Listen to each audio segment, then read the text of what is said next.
It's well, it's so good to meet you finally. How are you doing? I'm great, thanks. How are you? I'm fine, thank you. So I'm going to go ahead and introduce myself, and then I'll introduce you, and then if you would be so kind, I would love you to tell us about the story, and then you are going to do a short reading, right? Yes. Okay, good. So maybe can you tell us a little bit about the moment that you're about to read and then launch into the reading. And then when you're done reading, I have all these questions for you about this brilliant book that I think is so special in the ways that it builds this really, really vivid world and tells a story that is honestly captivating. Um, so my name is Ainehi Odoro. I am a professor of English at the University of Wisconsin-Madison and also jointly appointed in the African Cultural Studies Department. But most people may know me as the founder and editor of Brittle Paper. And we have been following Reem's work for quite a while, at least after since she won the Island Prize. And it is my greatest honor to be able to talk with her about, as you will find, a really, really gorgeous book. So Reem Gaafar is a writer, physician, and filmmaker. Her writing has appeared in many brilliant platforms, including African Arguments, and the 500 Words magazine, and many other really wonderful places. Her short story, Light of the Desert, was published in I Know Two Sudans, a collection that came out in 2014, where it was awarded an honorable mention. Her book, A Mouthful of Salt, is her debut book and is the winner of the Island Prize 2023. Gaafar currently lives in Canada with her husband and three sons. Okay, so thank you for being here. And can you tell us a little bit about this book? And then, we're looking forward to hearing you read an excerpt of it. Well, first of all, thank you for having me. I'm a great fan of Brittle Paper. I've been following it for a while. I think Brittle Paper was the first and probably only magazine or any source of information where I could learn about African literature, which Great. is pretty strange in the 21st century, but I know. yeah. um, I'm a big fan. And I also remember not just reading about news about other African writers, but also I had a lot of use for the writing room. I remember there was Great. a series of workshops. It was really great. That's awesome. Wonderful. Yeah, no, and I had just had my youngest son at the time, so I was up at all hours of the night and day, and I was just Aw, listening through it the whole time. So that's while great. I was writing this book, I highly recommend for anyone else. So A Mouthful of Salt is well, it's the first novel that I publish. It's not the first novel that I write, but it's the first one that finally made it out of my computer and into the world thanks to the Island Prize. It started as a short story because I'm actually a short story writer, which is what I've been doing for a long time. But then it kept on getting longer and longer until it became this. It wasn't planned as a novel to start with, which kind of talks about my own writing process, which is quite chaotic and organic. I just write as I go. And it sort of so it did start with one idea, but then all these other different ideas kept getting crammed in until it turned into something that I didn't really expect, but that I'm actually not to say that I like my writing, but I'm quite happy um, with just being able to put my thoughts down about these different issues, and which from what I've heard of the other readers is that they're able to really understand these thoughts. Um, yeah, so that's the book. Great. So you have a little excerpt that you would like to read for us. Maybe Yeah. a little background of where in the story the excerpt is happening. So this is it's just a tiny. I think it's like just one page or a page and a half. This is on page 88. Okay. And this is part one. So for those of you who haven't, I mean, I know a lot of you haven't read the book, but this book has three parts. It's set in two different times and two different areas. So the first and main part is, or part one is in the north of Sudan. It's in this tiny village, in the north of Sudan in the late 80s. And then the second part is in half, because it's about a South Sudanese character, so it's at half between South and North Sudan, but it's way back in the 30s and 40s, up until the 50s. And then the third part just kind of ties everything up. So this is in part one. It's towards the end of part one, I think, and it's about Fatima, who is one of the main characters. She's a young girl who's just finished her high school, and she wants to go to university, which is kind of unheard of in her part of the country. So Fatima has just, I mean, they've just had some bad news about animals dying and the garden, their date gardens burning down. And just in the aftermath of that, she's just thinking about their own situation. So Fatima's family didn't own any livestock except for the goat and her two kids that they kept at home for milk. They relied completely on the small plot of date trees that was their inheritance from their father's side, and another set of mango trees that her father had bought and grown over the years. The income from the sale of the fruit was good, but it was irregular. The fruits were harvested in September, and there were dry seasons in between where their lunch tray wasn't as full. But her mother grew different types of vegetables in the yard under the neem tree, and they always had fresh goat milk and eggs, so it wasn't bad at all. It was a quiet, predictable life. But Fatma longed for more. The slow pace of the village had always bored her, but now boredom had turned into suffocation. She found it challenging to keep up with the conversation when in the company of the other girls who, not unlike her cousins, had nothing better to talk about but what was going on in the village, and whose highest and only aspiration was to get married and have children. At school, she worried her teachers with her constant questions, which they had no idea how to answer. There was only one school for girls in her village, built by one of the generous capitalists of the area.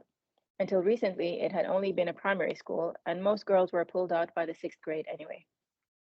Fatma had been to the town of Karima twice with her parents, and both times had come back to her village with the feeling that she had been to the future and was now crawling back into the past. There she had seen more cars on the street than she had ever seen in her whole life. The hospital with its high ceiling boards and large flower beds and trees, the bustling market that ran daily and not just twice a week, and the famous Karima railway station with its grand gleaming train. There were over a dozen schools for boys and girls, and most importantly, there were the young and old women in their sparkling white tobes, carrying their handbags, walking to and from their workplaces at government offices, the bank, the training institutes, and the post office.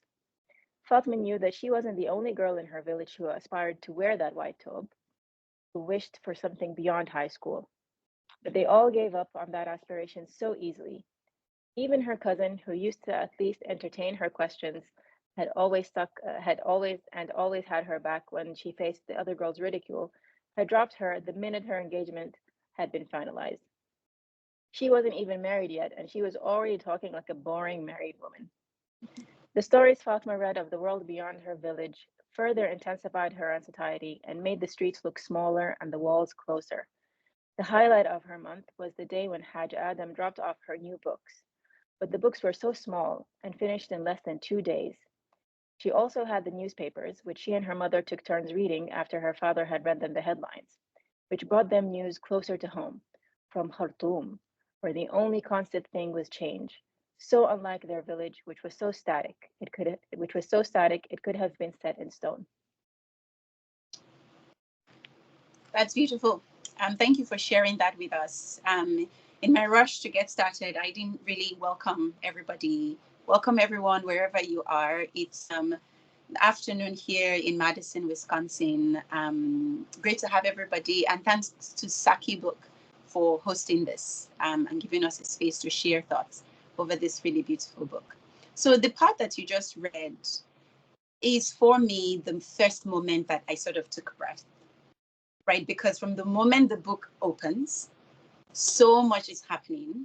In fact, um, so I have to say, going back, when I committed to doing this, to having this conversation with you.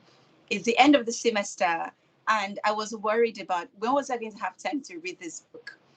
I started the book just saying, you know what, let me just read it little by little over. Do you know, Reem, when I started it, I finished it. It was on Saturday in an afternoon. I was done because I couldn't put it down. And I think part of it is the way the book opens. The fact that they're looking for a boy who is presumed dead, right? I'm not really giving anything away. This is like the first few pages. He's presumed dead. He could have been drowned, right? You enter into this world and you're intrigued, of course, by this tragedy, but then it's layered in mystery. And then you have the River Nile, which the way you pull that river into everything deepens the mystery. So, like, I'm like, okay, let me just hang on a little bit and see. And that's how I finished this book. So, my first question for you is, like, from a craft perspective, like, just how did you kind of figure out this really intricate series of events that just keeps the reader going with tragedy after tragedy, but layered in mystery after mystery? Like, how did you do that? I mean, this is the question that I'm always worried about answering, because the answer is that I don't know how I do that. My writing, I mean, the way I write is that I don't plan things. I have very clear pictures of something in my head, with very intense feelings, and then I just start writing about that, and then it kind of just takes off on its own. And this is actually one of the things, that makes A Mouthful of Salt very special for me, because this was the first time that I actually trust that process. It's always been very strange to me that I just write, and then whatever is in my subconscious comes out, and it turns into a story. I don't Mm, know other people who do that. I did later on find out that other people do that, but for me, it was a bit, it's very weird, and I didn't think that was the right way to do things. So when I was writing A Mouthful of Salt, because I really wanted to finish this book, I just let that happen, and then, it happened. I just getting that first draft out, which was nothing like the final book, of course, um, and then just looking at it for the first time after it was out there, and then seeing if things don't make sense, or, if the time zone is wrong. That's really the only thing that I would do with it. Um, and when I first wrote the story, something different had actually happened in the story. It wasn't this final story that we had, and it was done, and I was very happy with it. And then I had to change that whole thing because, I mean, it wasn't going to work that way. So I had to think about the story in another way. And I've told, a few people about this before. This is probably something that other writers can make use of. Um, uh, Once I took this workshop, a writing workshop, and then the instructor had challenged us to write about something that we know, and then rewrite that something without using any of the words that we had used the first time. And that's what I really had to do with this story. I had to write the story again without using anything that I had done in the first story. And that, I think, really dug deep into my subconscious, and kind of, I had, you had to put things together to make it, work. So, the core story was always there. There was always a boy who drowned. There was always a girl who was watching, the search, and then looking how other villagers were taking this, and then a few stories, in the village itself. And then the girl herself was always someone who wanted, um, to leave the village and find an education and make more of herself. That was always there. The events around it, were not always there. Those were the ones that kind of just came out of my, subconscious, and tied themselves around this core story. Um, and then later, when I was doing my research, especially in the part about South Sudan, and also all the historic events, uh, um, in the history of Sudan, in order to make it work. Later on, I managed to kind of tie those things a little bit more together, so that, everything kind of ended up fitting into place. So it was chaos. I wish there was like a process, but it kind of just stacked up. That's why it looks like so many different layers, because I yeah. kept on adding and subtracting and thinking about things, and then putting them back and moving things around. Um, Yeah, I mean, I think what you're describing as chaos to me is probably an indication of a creative process that knows how to hold so many elements together. And I think that that always makes storytelling so rich. I feel like many people can be writers, but not everyone can be a storyteller. And I have to say, you are a storyteller.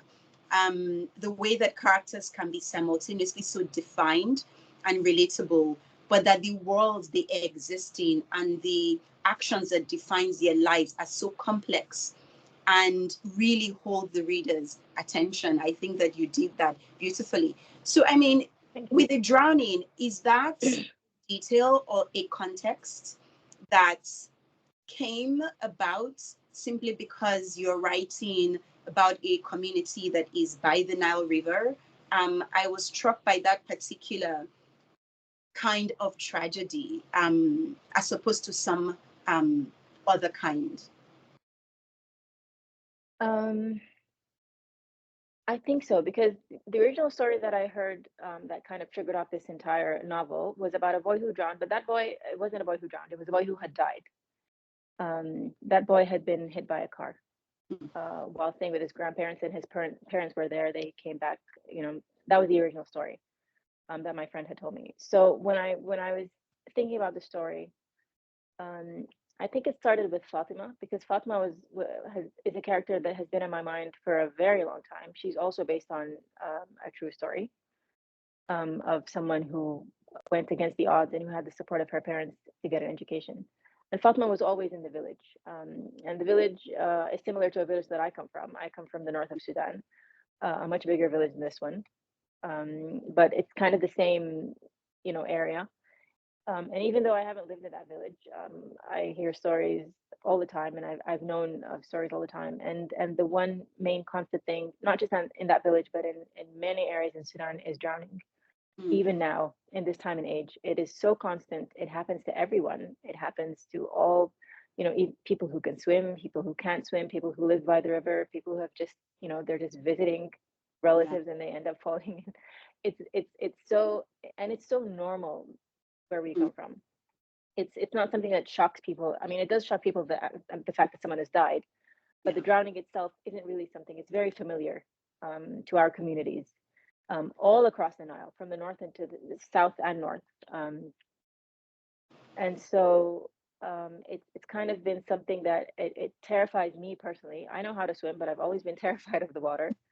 I'm terrified of the Nile in particular. Um, and so just and you know, being a physician and knowing how terrible it is to die by drowning, all of that kind of just intensifies the feelings around that.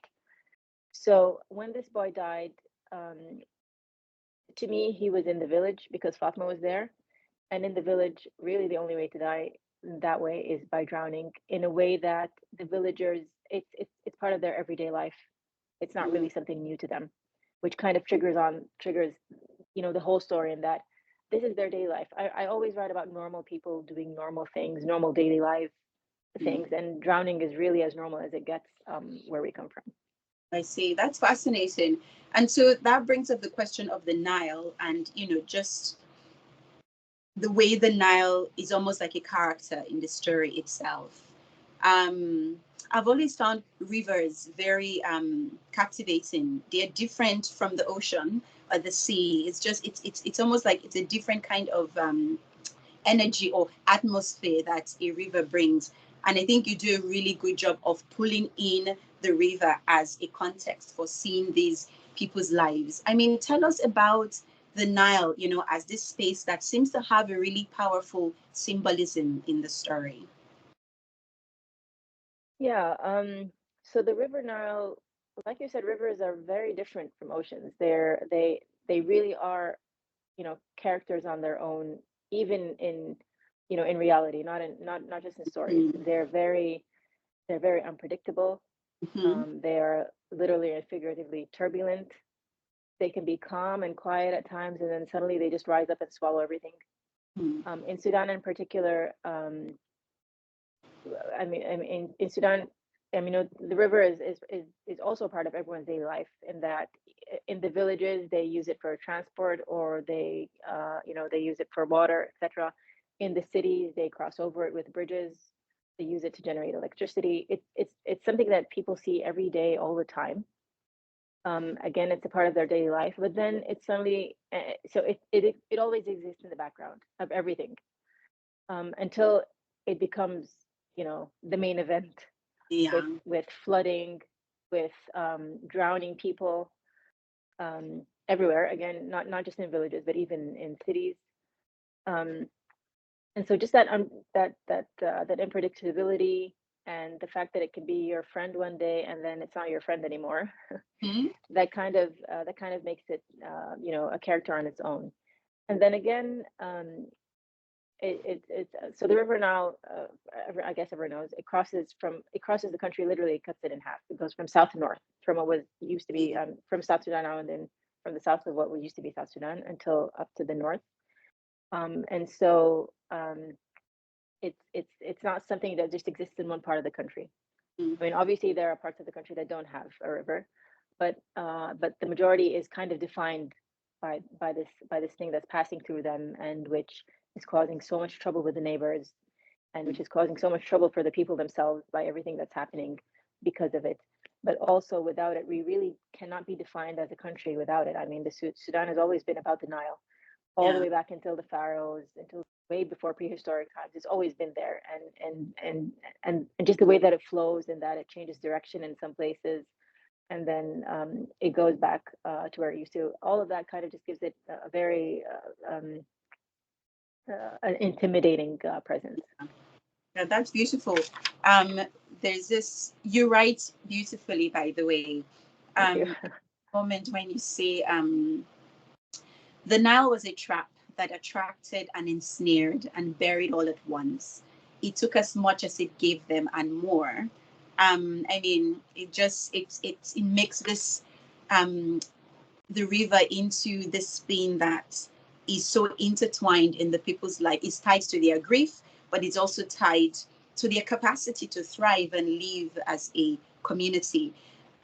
And I guess maybe this is a good place to ask about the way you kind of think of community in terms of storytelling. Because, yes, the book is anchored around two female characters, and we're going to get into them in a little bit. Fatima and what's her name? Nyama Kim. Yamaki. Okay, yeah. From two different historical moments, but of course their stories converge at some point as well. But it also feels almost like an ensemble story, in the sense that there are all these many different characters, and you do feel like there is a community. You do hear the voice of the community. It's present in this real and powerful way. Like, what, how were you able to kind of capture the voice of the collective, right? In the sense that the story is noisy, right? You hear everybody talking, Yeah. everybody existing in their world. I'm sorry I keep asking this how question. It's just the professor in me. Yeah. I want to get this, get underneath the story. But yeah, can you comment on that aspect of the world building? Um, Again, I think this brings me back to the original short story, where again the boy drowns and Fatma's looking. But the way that story went was that the boy drowns, and then it's sort of like a camera being moved around.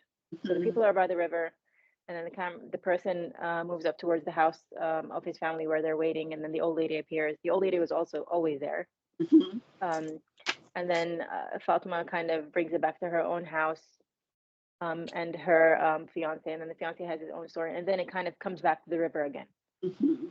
Um, and that kind of movement I couldn't really shake off, because um, I think the only way for me to understand where Fatima stands and where Nyamakim comes in is to look at how the whole community was involved in their stories Mhm. and continues to be involved.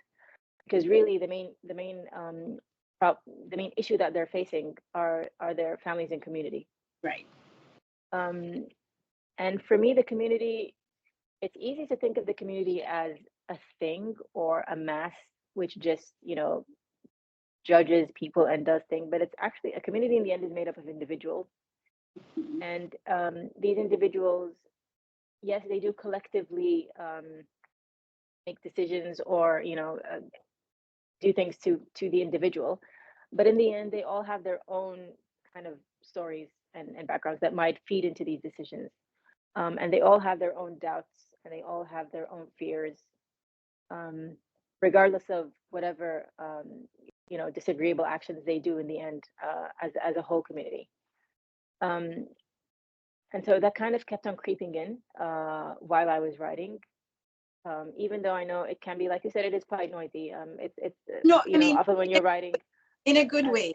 yeah, Not I know. in the best possible way, because yeah, you do want a novel where like there are people living real, because life is noisy, and I think it's good that you captured that. Yeah, this is also a comment that I got early on, just after the Island Prize, that they're like, it's the story is not about a person, it's about the people. Yes. Um, so I mean, it was I did try to kind of pare that back a bit and keep Fatma and Yamakim in the forefront, but it was also not entirely possible to, shut them down completely, just because without them, kind of have you kind you don't have that. I don't want to call it the nemesis, but you don't have that other side um, to really justify or to kind of explain these other actions. Okay. I mean, speaking about community, and I think you put it nicely that a community is not just a faceless mass of people, right? A community is a community is not just a faceless mass of people. It is actually individuals who make decisions, right, to shape collective life.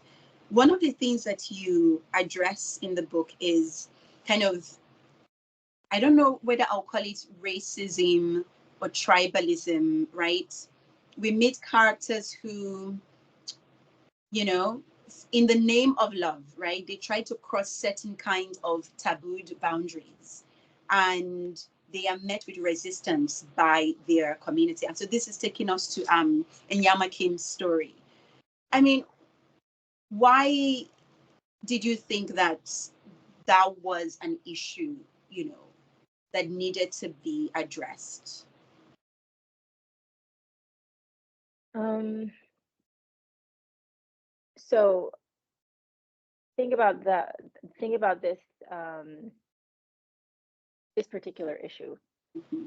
is that it's also one of the things that exists in all our cultures. I think. I mean, we have that not just all our cultures; it's all over the place. Like white versus black, and then black versus a darker black. Specific tribes in Sudan, for example, we have it Arabic versus originally African, and it's something that's also been it kind of. I mean, I'd like to say it fluctuates over time in that there is tolerance and intolerance, different degrees, and by place as well, by area. But it's something that's always there in the end. Um, and the old lady in this story always represented the other, Right. regardless of that what that other was. And our intolerance for the other has always been um, it's always been justified, even if it's been justified in different ways. But people always kind of find a way to justify their intolerance or non-acceptance of the other in ways that mask their own prejudice. It's Mm-hmm. never about we think we're better than them. It's always about, for example, we're just different, Mm-hmm. or that's the way it's always been. Let's just not go there. That's kind of the way it's always been. But I mean, regardless of what is used to justify, the results have always been what we see today in our country in Sudan, which is a hugely diverse country, or used to be. It still is, but used to be much more diverse. Just this unacceptance of the other has fueled all of these problems around which is really around this diversity. People are unable to deal with that diversity because the other is so different and we can't live with this other, and we have to you know the other has to come to us, or whatever reason has been used.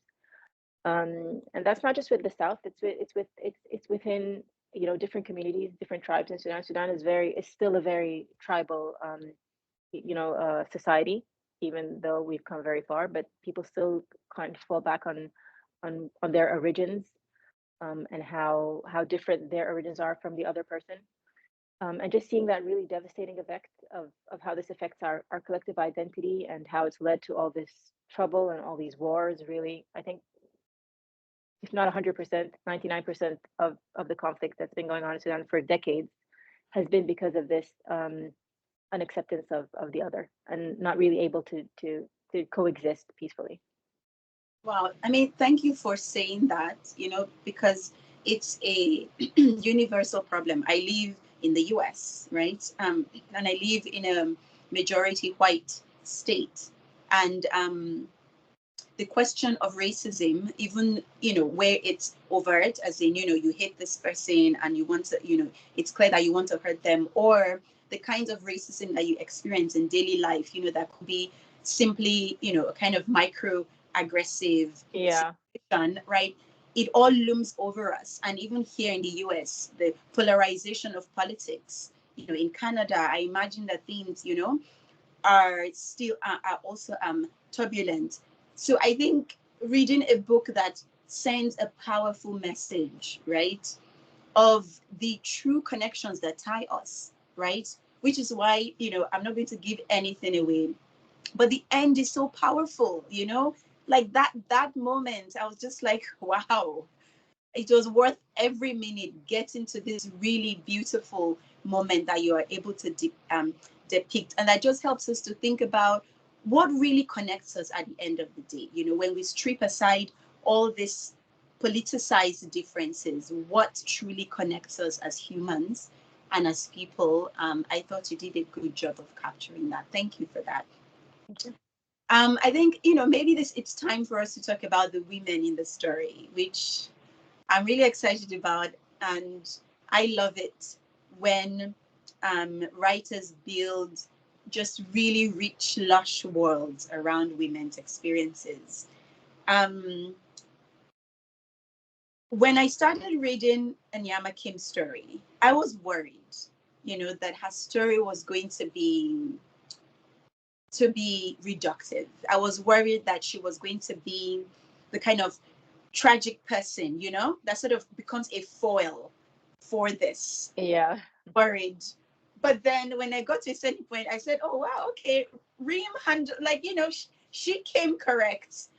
You did such a beautiful job of presenting these women by showing you their histories, their lives, what they've gone through, where they started, their motivations, and even the women who played minor roles, like Sarah. You do a good job to also, kind of capture them and never make them into this kind of cookie cutter or two-dimensional characters. I think my question for you would be, why is it important to you that women are able to live so fully, or at least appear so fully and complex in your story, right? With all their flaws and everything in your story. What do you think that does, in terms of storytelling? I have a problem with weak women, and I don't mean to say that women have to be strong, because they don't have to be strong. Right. Um, some people are just unable to, or don't want to. I mean, it's up to them. But for me, I mean, just um, being the kind of women that you see, that I used to see on TV, who are always crying and getting, slapped around or whatever, and just really just surrendering to everything. That really irritates me. And I remember the character of Sulafa. I mean, she still doesn't do much in the story, but in the first few drafts, she was just there, and she was sad all the time, and she was a Mm. victim of domestic violence, and she was a victim, victim, victim. And I that really irritated me. I couldn't deal with it. She had to do something. Yeah. Because I mean, again, this all comes back to where I come from. Sudanese women are and I think all African women, honestly, even though they exist in very difficult circumstances, which are not very women friendly, especially when you go back in the years, they still have their own ways of resisting, and they are still very powerful in their own ways, even if it's just at the family level. Um, I mean, especially in the large Sudanese family, I mean, personally, I think that the matriarch is always kind of the one, calling the shots. Mm-hmm. Of course, men, make the big decisions and everything, but at the end of the day, what makes the daily life go on is really the women in the story. So, um, and there are some cultures, for example, in the west of our country, where women actually literally do every single thing. They're the ones who grow the crops, and they're the ones who sow them, and they're the ones who build the houses, and take them down and move them when they're moving, and they take care of the kids, and they store everything for the winter months or other months for drought, etc. And the men only go to war. It's kind of a thing. I mean, in different cultures do it differently, but women are have from what I can see, is that even if they are not really in the best of circumstances, they're not allowed to make major political decisions, or any political decisions, honestly, or any kind of major decision in the country for some reason. They are still really the ones who kind of make life go on, in their different ways, and they do have their own strength and resilience, um, and to keep things going. And so again, you know, people can surrender if they want to. Honestly, I don't really think that this whole image of a strong, independent woman has to exist in the very typical way. Right. But it does exist at some level, in different communities and in different ways. But for me, when I'm writing, I really can't tolerate having someone who is just really a victim of their circumstances, and they lie down and die. There Yeah. is always some kind of form of resistance. So even with Sulafa, again, even though her role in the story, is she's at such a disadvantage, when there does come a chance, she really steps up and does her thing, Yeah. even though it's against everything she's been surrounded by. She does it, and then when the end comes, she just closes that book and she moves on. She does it, I mean, in her own way. Yeah. That's great, because it's not like it's not like, you know, you don't represent the problematic systemic issues that exist in that world, right?